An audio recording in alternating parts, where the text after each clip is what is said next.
Once the god of death sent one of his angels to the earth. One woman died. He had to bring her soul. The angel came but was confused, seeing the situation there. He saw 3 little girls lying near her dead body. One still clings to that woman's breast. The other one is crying bitterly, and the third has fallen asleep crying.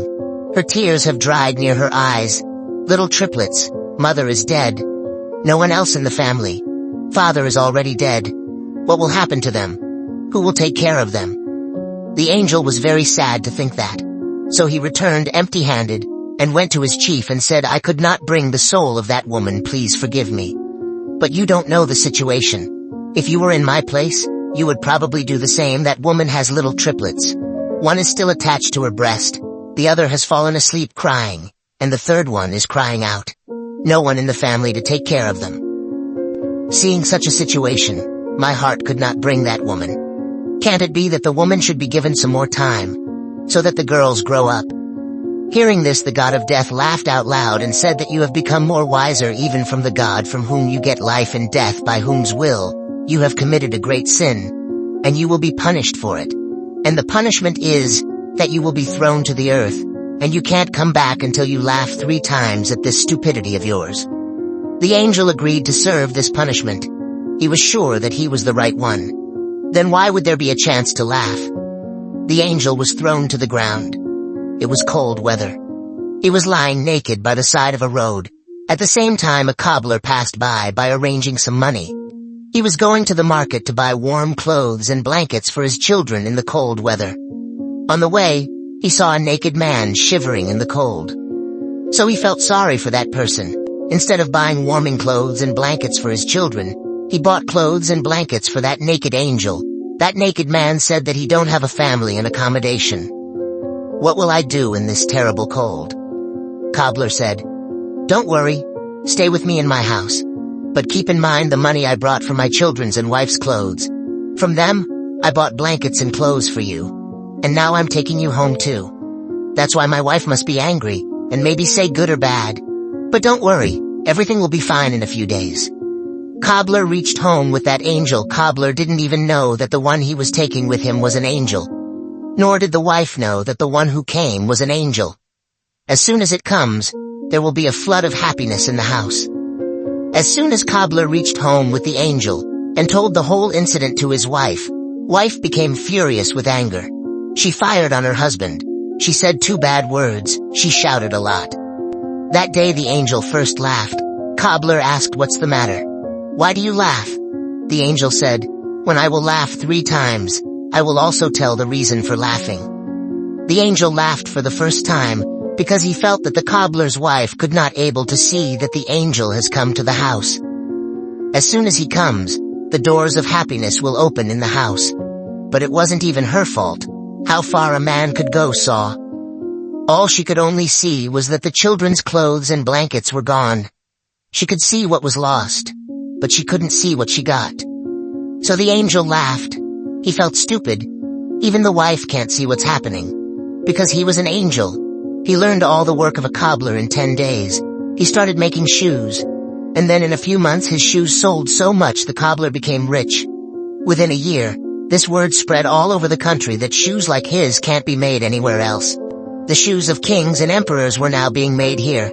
The money showered at Cobbler's house. Everyone was very happy and everything was going great.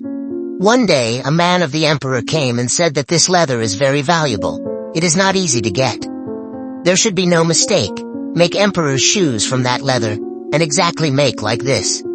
Keep in mind that only shoes are to be made, not slippers. Such was the custom in that state that when someone died, so he was taken on a pyre wearing leather slippers. Cobbler also said to the angel, "Don't make slippers, make only shoes. The emperor has a clear order, and keep in mind leather is only that much, make no mistake. Otherwise we can get into big trouble. It's the work of the emperor."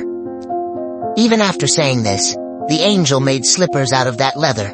When the cobbler saw that the angel had made slippers instead of shoes, so he was furious. He became so mad in anger that he took a stick and ran to kill the angel.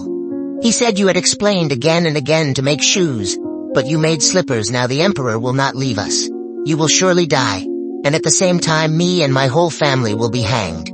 The angel laughed out loud on hearing this. At the same time, the emperor's man came running from behind and said, "Don't make shoes, make slippers, because the emperor is dead." On hearing this, the stick dropped from the hand of the cobbler. He holds the angel's feet and said, "Forgive me, I hit you. I made a big mistake." The angel said, "Never mind, I'm serving my sentence." Cobbler asked him, "Which punishment? And why are you laughing?" The angel said, "When I laugh 3 times, I will tell everything. The future is unknown, and apart from that God, no one knows what will happen next. And human beings take decisions based on their past experiences anyway. If the emperor was alive, then shoes were needed, and if he dies, then slippers."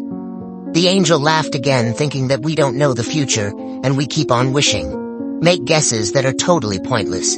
We wish it would happen, but that never happens. But something else is bound to happen. Our destiny moves without asking us. But we keep making noises unnecessarily. We need slippers, but we make shoes. It's time to die, but we organize life.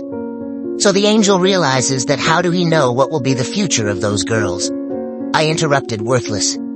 Thinking of all this, the angel laughed out loud at his foolishness. Similarly, after a few years, a third incident happened. The angel was making shoes sitting at the cobbler's shop. Then there came 3 young girls with an old lady. All 3 of them were about to get married. They came to give measures of their shoes. The angel recognized as he saw them that these are the 3 girls he left with their dead mothers, due to whom he is suffering to this punishment. All 3 were healthy and beautiful, and seeing them, it seemed that they were grown up in some big family. He asked them, "Who is this old lady with you?" The old lady replied, "These are my neighbor's girls. His mother died in his childhood. She was very poor. She didn't even have food. There was not even milk in her breasts to feed them. She died while feeding them. I didn't have any children. That's why I accept them as my children. And now they are going to get married in the emperor's family." The angel wondered if his mother was alive. Then these 3 girls would have grown up in terrible poverty, hunger, and starvation. Because their mother died, they were brought up in such a rich family. And now these 3 are the owners of all the wealth of this old lady. The angel laughed at his stupidity for the 3rd time that day. He made the most wonderful shoes ever for all 3 of his girls.